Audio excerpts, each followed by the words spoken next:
Welcome to Inspired Nonprofit Leadership, where you'll hear insights and useful strategies, as well as lessons learned from other nonprofit leaders and valuable tips from a variety of experts.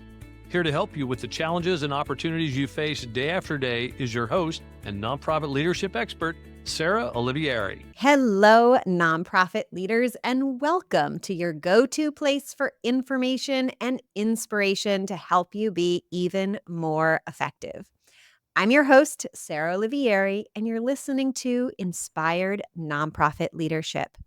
My guest for this episode is another Sarah Quillen. Sarah has her MPA and her fundraising certification, CFRE, for those in the know. And she is the executive director of the International Lyme and Associated Disease Society, but she has decades of experience in development / fundraising and leadership at other organizations, including a few hospice organizations, the SPCA, and the Capital Caring and the National Hospice and Palliative Care Organization in DC. Her career has been spent working with interdisciplinary healthcare community in fundraising and community relations roles, with experience at several foundations and, more recently, 10 years with an association, advocacy organization, and foundation. Coming to ILADS as the executive director is the perfect connection of personal experience and professional passion in the healthcare field for Sarah, and she's very interested in changing the landscape to give patients the best and most comprehensive care. And today we're going to be talking about turning around culture in nonprofit organizations. But before we dive into that, Sarah, I'd love to ask you, would you mind sharing just a bit about your personal life for our audience so that they can get to know you as a whole person as well? A- Absolutely. Thank you. And I have to say, I'm so excited to be on this podcast because I think there's such a huge need for people like me who are kind of standing on the shoulders of giants in the nonprofit world. And I am always learning every single day. And actually, one of the things that I love to do, I'm a podcast junkie. I do love listening to all kinds of different leadership and change and culture and then cooking and then exercise. So it kind of runs the gamut in terms of learning. But in the few minutes of spare time that I have when I'm not with ILADS and ILADEF, I do love running. I enjoy getting out. I have a dog, rescue dog, and my husband and I are trying very hard to get her to run with us. It's not always the easiest thing, but I love traveling. I feel very strongly that we all need to see our country and see the world while we still can. So I try to travel as much as possible. And then just I do a lot of self-care. I think it's really important, especially for those in the nonprofit world, to take care of themselves. So I make sure I set boundaries and I make sure that I do the things that I want to do. Well, I love that so much. I also have a rescue dog who's currently nibbling on my fingers. So if I look at all distracted, I'm just preventing them from getting nibbled. But I love that, that you talked about self-care, which I agree is so important. And I think that's a great segue into our topic of changing culture around an organization. So especially as a leader, right? You should be modeling what you're teaching. So tell me, what do you feel are the first steps in turning around the culture at a nonprofit? Well, as you know, that's never there's nothing formulaic about it. It's not going to be overnight. You can't get things done super quickly because you are literally, like you said, changing a culture. And in my experience, you're changing a culture that's been in existence for many, many years. So you coming in as the new gal, you just need to allow yourself the time, and you really need to put on your listening skills because that's going to be huge from listening to every one of the stakeholders in your organization. And actually, that's part of the fun part for me. This is where my kind of fundraising hat comes in. I love hearing stories. I love hearing the stories from all those who, what brought them to the organization, whether that is a board member whether that's a volunteer, whether that is a consumer or patient, or whether that is one of my staff, one of the team members. They all have phenomenal stories and all come from very different perspectives. So I really do think the two big keys, for me at least, are allowing yourself the time to learn and understand and listen, and then from there you are able to start making some changes. And really, in changing a culture, it's not, I'm going to come in on this day and we're going to change this from this day forward. I mean, it really is learning where your organization, where you are at, where your organization's at, and meet them in the middle and start that process.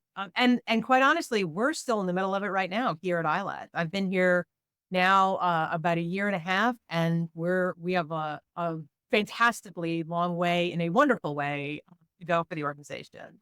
Yeah, I love that. I think when I see initiatives around cultural change or change in general fail, it's often because they started from the totally aspirational and didn't really start by honoring where they really are now and pulling out what do they have now that they want more of. They just jump right to what do we want to be, and if that stuff is not based, I mean, it's great if you want to be what you are now, but if you don't start from where you are, it's really hard to make any step forward because none of us just have that magic wand to quantum leap. So I think what you said is so key.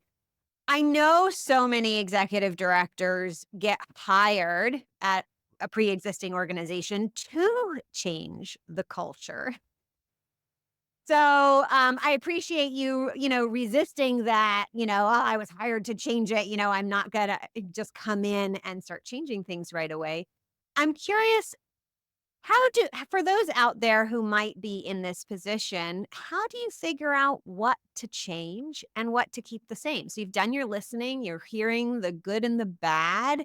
Like, what are you listening for? What should be a red flag, or what should be, a green flag of something maybe you want more of? How do you feel that? So it's interesting. You made a point a second ago about honoring the legacy of the organization. And I think that is for anybody in like my position coming in, to be the next iteration of the organization or the change. And I talk to so many people who have, like you said, been hired into leadership roles as the quote change agent. So they were specifically brought in hearing that phrase. So I do think it kind of sets folks up in an interesting way. But so I approach it, and maybe this is the hospice and palliative care and hearing stories and honoring legacy. I want to make sure that we are able to move forward, but honoring that history and honoring where we've come. And so it's interesting, one of the things that I like getting in those stories from those stakeholders. I'm sure this is an exercise you've gone through with your clients. It's what went well and even better if, and people do it for events, they do it for planning, they do it for all kinds of things. I kind of am doing that organization wide, and that is sort of opening up what gaps there are that we can fill. It hearing from the folks who've been in the organization for 20 plus years, and then on the flip side, hearing the ones that are brand new that don't have that history and may not care of it, and hearing where those gaps are falling. And I love doing that exercise. I learned doing that exercise from a previous leader at a previous organization, and I have taken that to almost every activity that we do, because it sets it up in a more positive note. You're not just bashing, well, we did it this way and it didn't work. So you are taking all right, well, what went well about this activity, this thing, and making it even better. And I will say one of the big proponents that I'm working on actually right now at ILADS is getting some of that structure in place. didn't quite realize what a need for structure that I have. And I'm not necessarily a linear person on that, but policies and procedures, standard operating procedures, step-by-step thing. We have all those things in institutional memory. It is not written down. And so one of the things I think, and it seems sort of silly to talk about cultural change and paperwork, but it is so crucial as you're going into planning and into strategic planning. How do you understand what the gaps are if you don't know what you don't know? So I think that's one of the huge components um, uh, for me in that in my role now and in previous organizations. Well, I love that you said that. And I don't think that it is all an awkward pair. In fact, I really believe that process and procedure is what creates culture. And you can't just have, again, where I see people go wrong is they have some like cultural bonding workshop or retreat or something. And then they go home and nothing changes. Right. And so I think of like your processes, your way of doing things, your procedures in an organization are like the plumbing. And then that retreat or something you do is like priming the pump to get it started. But if those networks, how we act changes the way we, behave, our feeling. What is culture if it's not, that collective, how we behave and think about our work? And at that nitty gritty level where it really gets implemented is, how do we make decisions? What are all our processes and procedures? What does that feel like? And if it's not documented and if it's not practiced, right? Because you could have documented but not practiced, you need both, then the culture could slip away from you very quickly. And I think you've had in some of your past podcasts, you brought people on that have talked about strategic planning and talked about active boards and things like that. And you just said it a minute ago. And we've all been in organizations where you go through these fantastic processes. You bring in a facilitator and you do planning, or you do some kind of training or whatever. And then you have this fantastic end result, whether it's a manual or a strategic plan or a document, and it sits on a shelf and nobody does anything with it. And that's probably one of my, and I've experienced that too. And some of it I've experienced through, well, we just don't have the resources to do this right now. Well, let's just put it away and we'll bring it back out, in a couple of months and check on it. And that always drives me crazy. You've spent all this wonderful energy and time and fantastic group decision making, and you all leave energized, and then it sits on a shelf. No. Oh, it's so sad. I mean, that's partly why in the strategic planning system that I developed, the staff does strategic planning every 2 months. And it becomes a regular thing. And sometimes, when people have hired me, they're asking, well, what's the deliverable? And I'm like, the deliverable is you now know the process and you now do the process regularly, right? This is not about me giving you a set of goals. Certainly, I can use my strategic thinking and experience to help inform what you're doing. But at the end of the day, you having the ability to run a process to implement your plan and continually refine your plan, that's what success looks like. And at the end of the day, the team at the nonprofit has to be the one doing the work, coming up with the ideas, implementing the ideas. I love that idea of doing it every 2 months. That is a fantastic idea. And I'm completely stealing that from you. The team that I have,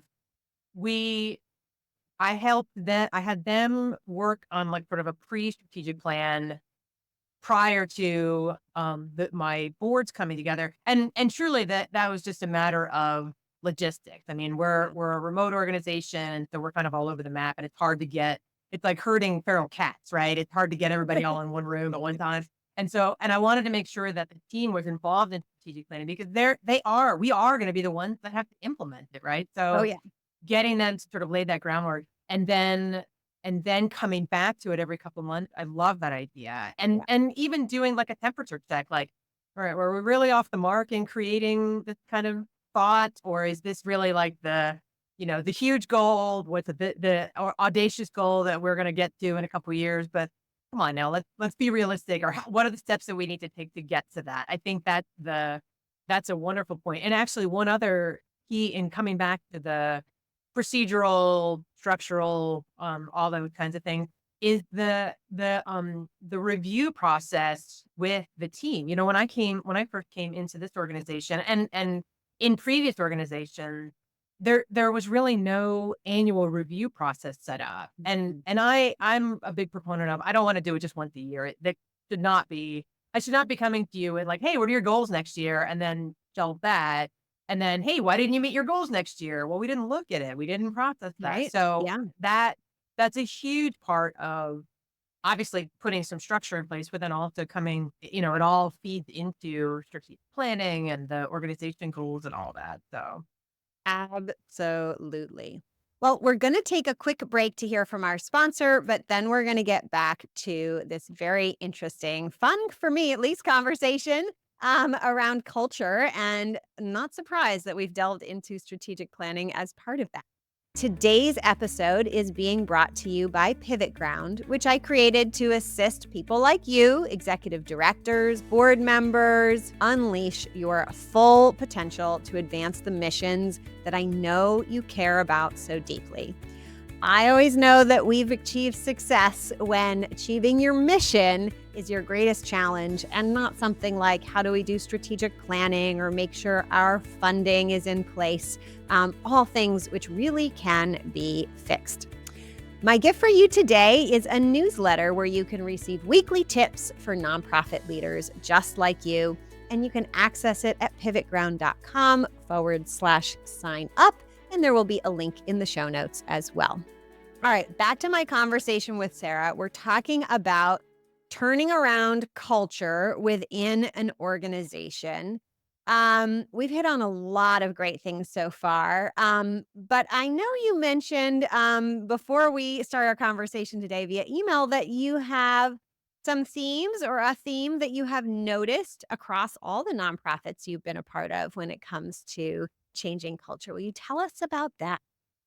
So it's always been interesting to me. I mean, I've been in small nonprofits and large nonprofits, and I know it makes it sound like I'm a journeyman, but I really haven't been in that many places. But in my experience in talking with and working with and collaborating with other organizations, one of the big themes that I have found is we love reinventing the wheel. And it's crazy to me that even in creating organizations, we reinvent the wheel. I especially with some of these really phenomenal but very special interest groups, they often are affected if it's a health and human service, which that's primarily my experience. If they're affected by a certain health issue, they do maybe some research or they don't do any research and see there's nothing out there that helps them or that can help them. So they create a new nonprofit.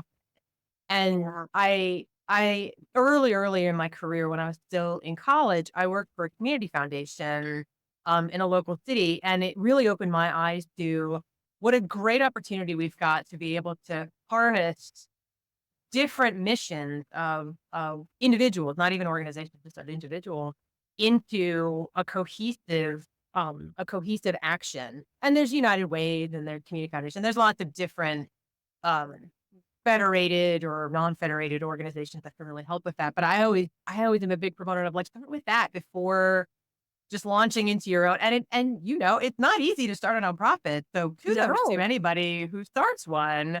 But It's not easy really to run one either. Yeah. Exactly.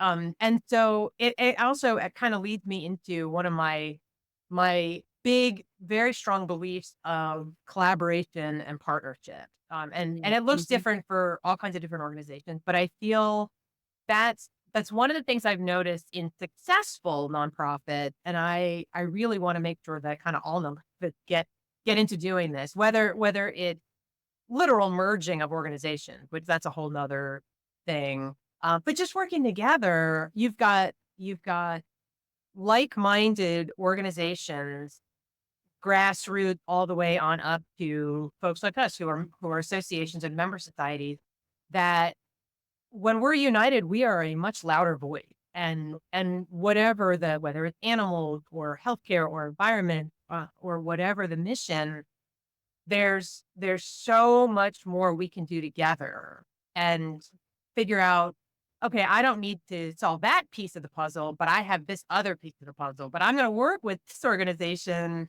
that can. And I think that's one of the big things that I've noticed throughout my career. And I've noticed that there's gaps, but then I've also noticed what works really well is when we collaborate, and it's been as something as simple as literally me picking up the phone, talking with other organizations that are similar to mine to go, hey, have we worked together before? No, see what we can do. Where are the synergies? Because there always are.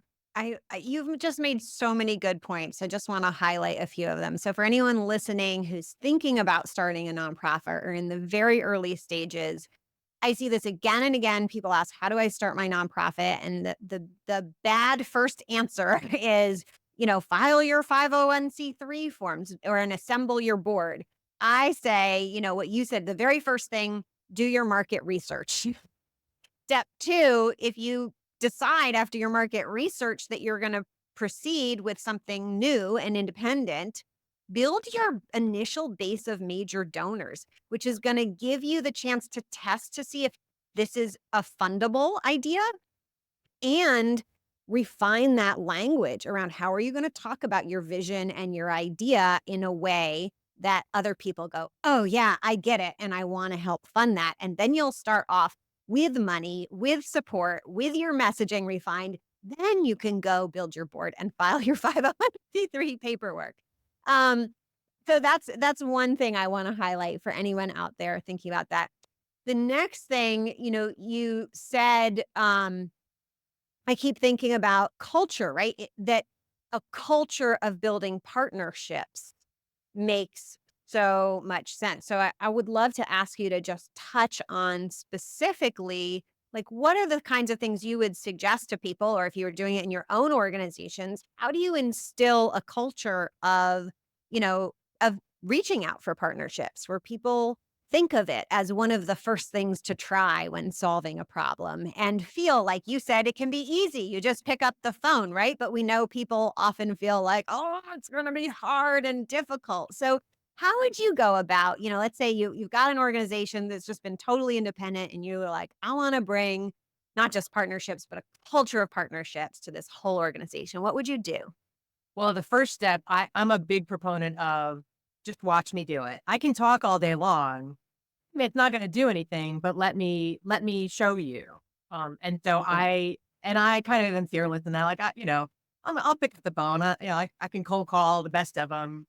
But it's just demonstrating. I mean, here's what we're going to do. I want to be able to collaborate and work with other organizations, and watch me start that process. And really, it's just doing that initial, oh, hey, I see what you did. And I go about it honestly. I mean, this is who I am. I've gotten on the phone, say, hey, I'm the new executive director here. I don't know the history that our organization has had with you, but will you talk with me, and are you open to a conversation? And I will say, in the realm of email and social media and such, I kind of find it easier if that's the case, because cold calling is scary. I mean, when going back to, the fundraising days of learning to ask for a donation, it's terrifying if you've never done it. And the first time, I mean, we've trained boards, we've trained donors, we've trained volunteers to do those kinds of things. But I feel like in the realm of email, it's so much less potentially confrontational or potentially scary, where you can send an email to introduce yourself and not be salesy about it, but just say, hey, we're looking to collaborate. We're looking for that. And in my experience, what I have found is I'll take the first step. I'll do a couple of things and report back to whether it's my board or my team or other stakeholders, like, hey, here's the success that we're having. And it encourages other folks. Oh, well, if she can do it, I can do it. And I always say, reach out to help. Like, this is what I'm here for. I'm happy to help. And I've crafted email messages for folks to send out. I've crafted scripts for people to send out. And all you got to do, and I'm happy to be on the phone or in the email or in the Zoom meeting with you side by side, so that if you don't feel comfortable with that part of it, I'm happy to step in. And Yeah. truly, that is kind of the just a natural cultural change where people realize they get the confidence, they understand, and they get a success out of it. And who doesn't love to share success, right? I mean, Yeah. then it spirals like, hey, I did this, and I am always happy to give credit where credit is due. I'm happy. I do not need the credit for myself. When I tag team with a board member or committee or a member, I absolutely will give them all the credit, and then other people want to be a part of it, and it just spirals from there. I think, like you, and I tell my clients this all the time, like at first reaching out to people feels scary. It's mostly because it's something you haven't done much. Once you do it, it's usually pretty fun. My fear around getting on the phone and reaching out to people is that I will quickly have more partnerships and projects than handle, right? I'm like, slow down, Sarah, because you have way more on your plate. But I love this partnership language, and I can see you've brought your experience from the development world into this. But for everybody out there, I mean, your donors are your partners too in that way. And what I keep hearing you say that I want to highlight for people is this is not a first call to ask for money or ask for a partnership. This is a first contact to ask for a conversation to see if it makes sense, right? Because whether they're a donor or another organization who's going to partner with you or a business partner with you, you don't want to build a partnership with somebody who's not a good fit, right? And so this is a genuine conversation. It's not like a secret, sneaky conversation where you're trying to like rope them in. You should be asking yourself too, is this a good fit in that conversation? So I'm sure you've had that experience. So I'm wondering, what tips would you have for folks around, as they get into these conversations and building partnerships and almost spreading your own culture, right, to other organizations? What kinds of things should people be looking for about a good partnership, Well, or the first a part, even potentially bad partnership? right, that's the you're talking about things that may not work, and it doesn't always, it's not always unicorns and rainbows. I mean, some things you won't always meet in the middle, and that's okay too. I think the big key, and this has been a lifelong lesson for me myself, and that's why I always want to tell folks, listen, it is key. It is so key to hear what the other person is actually saying, and sometimes even reading between the lines too, because there's important information that maybe is not being said, and in those gaps you want to learn, oh well, maybe that's where the collaboration can be, or maybe that's where another partner can come in.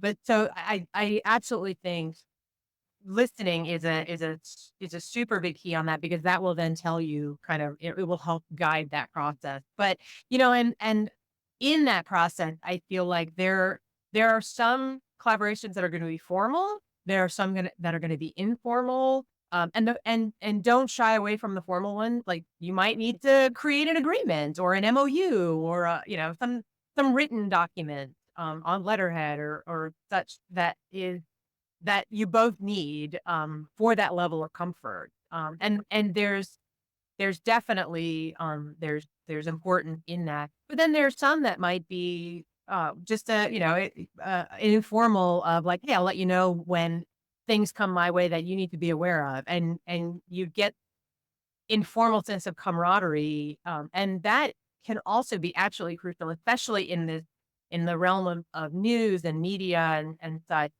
I do not take for granted when I have those relationships with people who actually text, say, hey, you might want to turn the news on, or hey, I just saw this, it might affect you. And having that sense of collaboration is also key in the whole thing. But I want to come back to one part you talked about, the donor aspect of it. And I know you could probably do whole shows on this whole thing, right? But in talking about stakeholders, I absolutely include donors in those stakeholders, and they can be corporate, they can be individual, they can be consumers, and this is the other key to partnership. making sure that you're listening and you're open to all kinds of partnerships, but that you also are very careful. And I don't want to get off topic here, but mission creep is a key thing, and donors are very interested in making sure that their personal agenda it gets forth, and making sure that also fits in with your mission. So that's also a big key in corporation. Yeah, I mean, just like, so, as an organization, you're going to come to the table with any partnership, whether it's a funding partnership or a service partnership, with your own agenda. And you've got to, like, as you listen, right? I believe you have to kind of know yourself as an organization, right? Like, I like to think of things like, how quickly do we work? How off the cuff do we do things, right? Stuff like that. So like, I use the impact method. Like my clients, we make our strategic decisions every 2 months. I'm not going to set a new goal and start it tomorrow. I have a formal process that I go through. It's pretty frequent every 2 months. But unless this is a super time sensitive opportunity, like I don't, things are pretty much planned, and that's the way we can operate well. And I know not to let anybody who's operating at a very different speed, either much faster or much slower, I know they're not going to be a good fit for me. So I have to know my own agenda and my own style, and then you have to hear their agenda. And like you said, each donor is going to have their own agenda. I find like individual donors tend to have a slightly more flexible agenda, or it's more like just kind of a basic thing they want to achieve or care about. Foundations, this is what I always warn people about grants. Foundations are nonprofits too, and they have a very formal agenda, a mission, just like yours. And if your missions aren't like basically the same, they basically want to pay you to achieve their mission, right? Very few foundations are in it to pay you to achieve your mission. That's not really what's going on there, right? So I once set up a foundation for a corporation, and that became so clear that, we're trying to achieve this very specific mission, and now we're looking for other nonprofits who are going to do the work so that we can say we made it come true. Yeah, so key. And you also made me think of a nonprofit I worked with who had the exact situation. They had very informal relationships with referral partners. They were a mental health agency, and they had other agencies who referred people, but their referrals had gone way down. And after a little investigation, it was as simple as nobody felt that it was their job or their role to maintain these relationships. And then when we dug a little farther, it turned out individual caseworkers maintained relationships with basically like the same 10 referring organizations. And it was like if they had time, or if someone replaced somebody else, they might not know the people. And so we just swapped the process and the roles so that one person was like accountable for maintaining the relationships. And then they had like a recurring monthly to do of reach out and let those partners know any updates and remind them that they're still there. And does anybody need the referral form, right? So simple. It really didn't add a lot of work to anybody's plates. And before you know it, the referrals are coming back in, and then they're top of mind. And now this organization is like first choice for other partnerships coming through these referral organizations. So that's just to make the point, like you said, doesn't have to be very complicated to get things going again. No, absolutely. And actually, stewardship is a huge part of, I feel like, all aspects of the organization, and is part of the culture of the organization. If you are grateful for the day-to-day activities and all the stakeholders that help make that possible, that absolutely is embedded in the culture of the organization. And if that's not, you need to change that. Absolutely. Absolutely. In my work with nonprofits, we create a set of guiding principles. It kind of replaces core value work that people have done. Because I find core values are usually a mix of beliefs and choices, principles about how we're going to behave. And I find organizations don't really need people to subscribe to a large set of beliefs unless you're building a cult. But we do need all of our team members to subscribe to basically a certain set of behaviors or way of doing things. And I pretty much coach my clients that we're not here to be behavior specialists. So if people don't want to behave that way, that's fine. They'll find another organization that does. But this is making me think of one client that just the other week was building their core principles, and they value like one-on-one relationships, high touch relationships across everything they do. And so they created a guiding principle. One of their 5 guiding principles is that they are a people first organization. Oh, And I so, love when we think about relationships, I thought that was a really clear one. And then these become like decision guideposts for everybody in the organization. So if you're deciding, do we send out a mass, thank you email, or do we bite the bullet and make the 50 phone calls?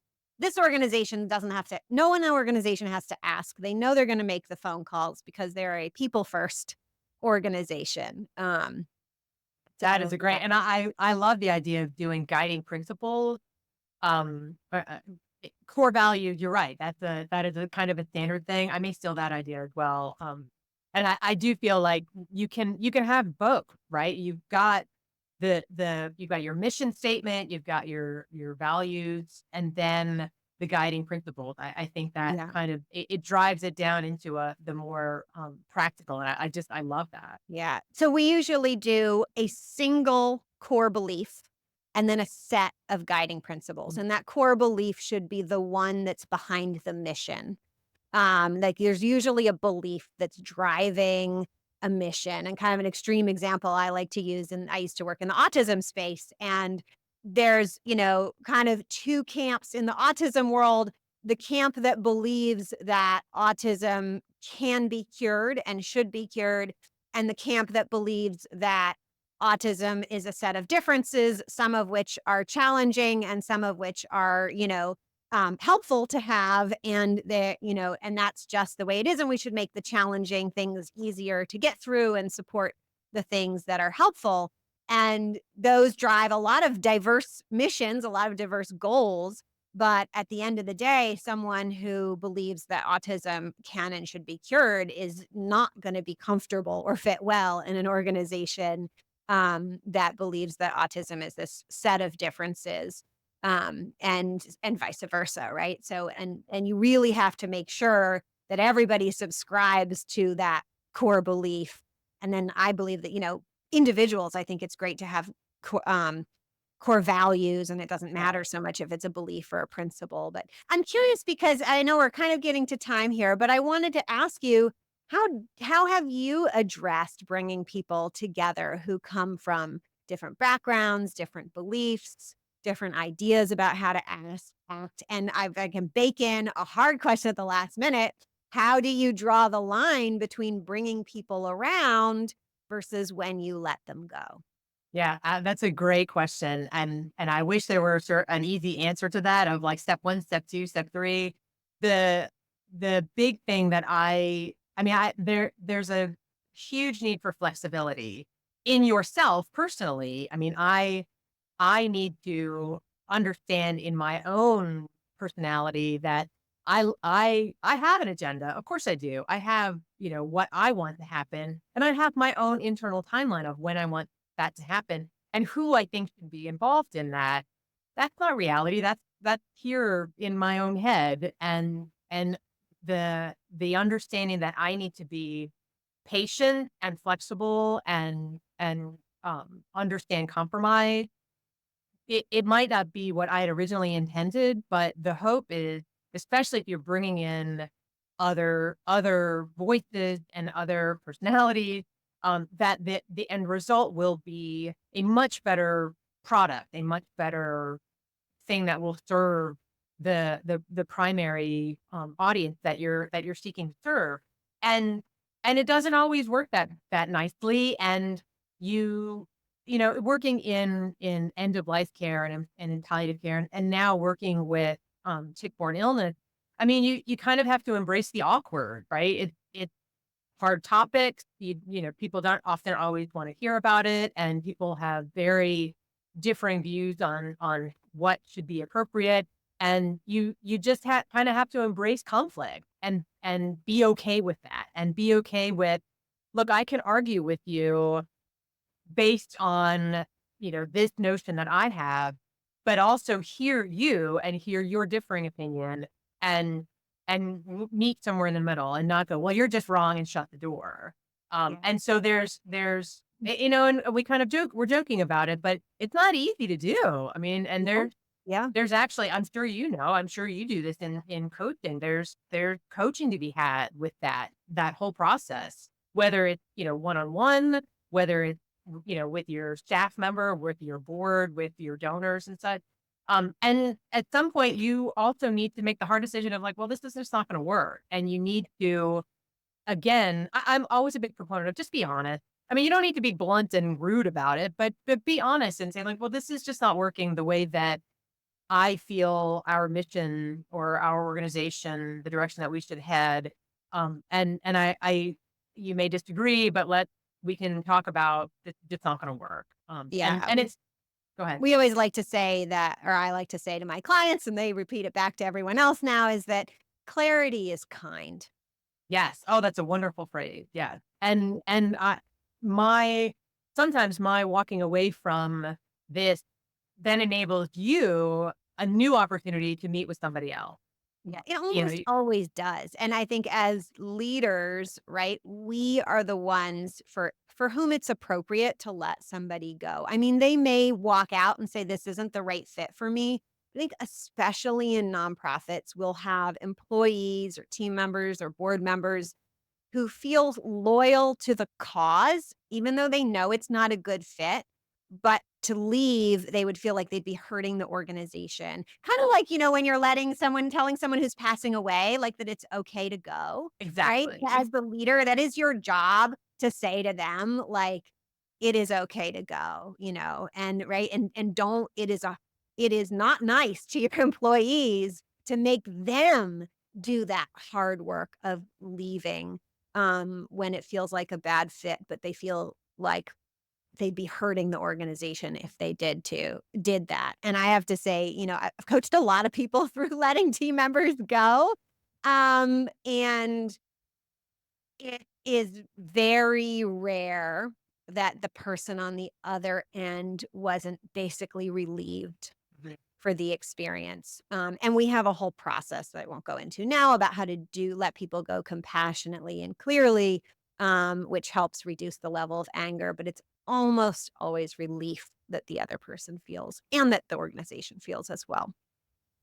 So, yeah. All right. Well, as we wrap up here, so many interesting connections, right, to culture, which really does touch on like everything in our organization.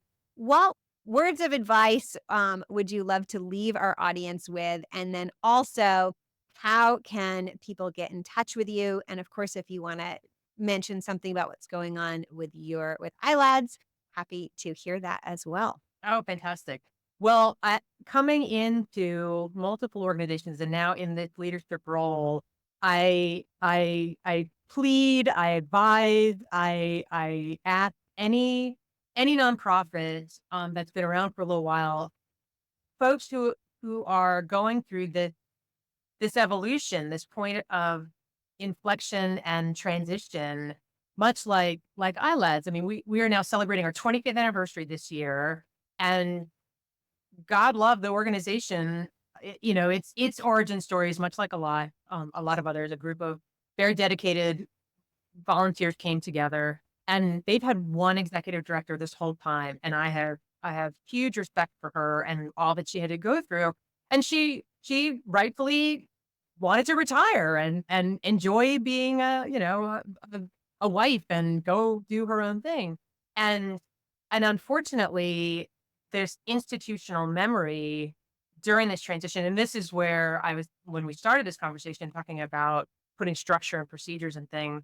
There's a phenomenal memory with this organization, and I'm having to scramble to write it down, to get it. I mean, first to get the actual history of the organization written down, but also to get these procedures and policies and things written down. So I plead, as organizations are going through this transition, board, volunteers, staff, get those structures in place, and don't just push that down the road, because that we're all going through that transition in terms of like baby boomers for donors and all those kinds of things. And the next generation that comes into leadership of organizations want to be put in the right spot, and that's the big key. From my organization, I always love to be able to plug ILADS. We are a membership society, and we focus on education, research, raising awareness for tick-borne illness. There's over almost 500,000 people are affected by tick-borne illness every year, according to the CDC. I think that number's too low. But I guarantee you know somebody who's been affected by it. I've had Lyme disease. Yep, there we go. Perfect. That's perfect promotion for ILADS. Our clinicians and researchers can absolutely help. They are helping a huge number of patients on a daily basis. ILADEF is the educational foundation that supports ILADS. We're always looking for donations. We have an event that we have in the fall that's part of our conference, but there's always fantastic ways to learn. So I definitely say go to ilads.org, ILADS.org, and see what we can offer to clinicians, to patients, to consumers. We can help you find a provider. We can help you find help, and help you learn about what even tick-borne illness is if you don't even know. So, and to get in touch with me, you can on the website. You can my email is there, but it's squillen@ilads.org. It's the easiest way. I welcome the opportunity to talk with any and all people. Excellent. I love that. And, whenever I see an organization who has a leader who's really good at the fundraising pieces, I always encourage folks go to the ILADS website, sign up for their newsletter, make a test donation, see what happens. And, Well said. Learn it's in the for-profit space we talk about funnel hacking. I like to call it like donor experience hacking, and take note of what makes you feel great and like you want to give more, and where maybe there are gaps. It's a great way to learn while supporting your fellow nonprofits. So thank you so much, Sarah. It has been such a pleasure. And thank you to all of you out there listening, for listening, but also for all that you do to make your communities better, our communities better. Take care of yourself. As Sarah said, and I'm a big believer, take that time for self-care, and be sure to subscribe and listen to our next episode of Inspired Nonprofit Leadership. Until then, all the best. You've been listening to Inspired Nonprofit Leadership. Thanks so much for tuning in. Be sure to subscribe so you don't miss a single episode or the bonus episodes. And while you're at it, please leave a rating and review, and be sure to share with your friends and colleagues. Tune in every week for more useful insights and wisdom on nonprofit leadership. Thanks so much for all you do for the communities you serve. Until next time, all the best.